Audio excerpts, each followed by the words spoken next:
Hello to you again. In this position, white has set the task to deliver checkmate in 5 moves.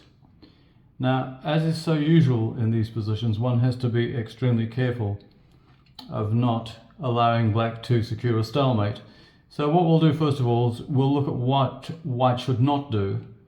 Then we'll look at what does win, but it's outside of the 5 moves. And then finally, we'll look at how you can indeed deliver checkmate in 5. So what you wouldn't want to do, first of all, is to take this pawn here. Although it's tempting, it's stalemate. So we won't go there. We do want to take the pawn off so that there was a clue there.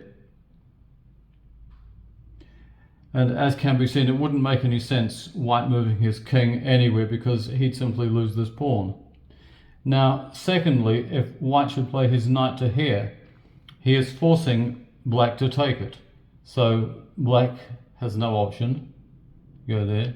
Now, if you play here, it's stalemate again. So that is something that you particularly desire to avoid. What you do instead is you promote this to a queen. Black is compelled to take it. And now with the king, you take this pawn, and you can see what has happened according to chess principles. So long as it's not a rook's pawn, if you get your king in front of your pawn, you can eventually promote it. Such that should the king go here, we go here and take the opposition. If he goes this way, we'll look at it from the other side of the coin, and we take the opposition like this, and then like this, and like that. And that's convincing enough to show that black cannot stop that pawn from queening. There's no way.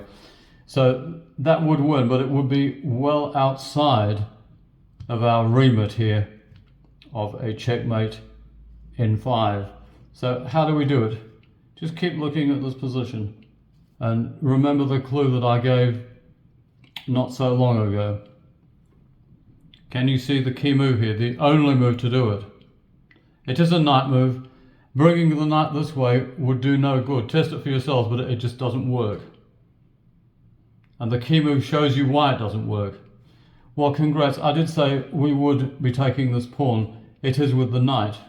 Now this pawn needs to be moved out the way, and we'll see why. Now here, black only has one move. Again, don't play here, because that would be stalemate. We can push on, but it will be a similar scenario, including the knight, to what I've just demonstrated with the king in front of the pawn. So what do we do instead? Well, what we do now is we play here. And this explains why, if we brought the knight this way and then played here, the pawn would be in the way. We want it to be out the way. That's 2 moves. 3 moves. 3 moves. Now, do you see what I'm saying? That if we'd move this way, that pawn would still be there. What we do now is we play here on our 4th move, and we put black in check. He has no option. He's been shuffling back and forth, but for the final time this time, and now, yes, we deliver checkmate on h6. A nice problem, yet again one that I was inspired to solve after creating it through Paul Morphy's ideas. And it's a good way of developing one's skills in problem creating and solving, in my humble opinion. I do hope you enjoyed this one. I hope you have gleaned something out of it, as is always the case. That's the point of all of these studies. And goodbye to you.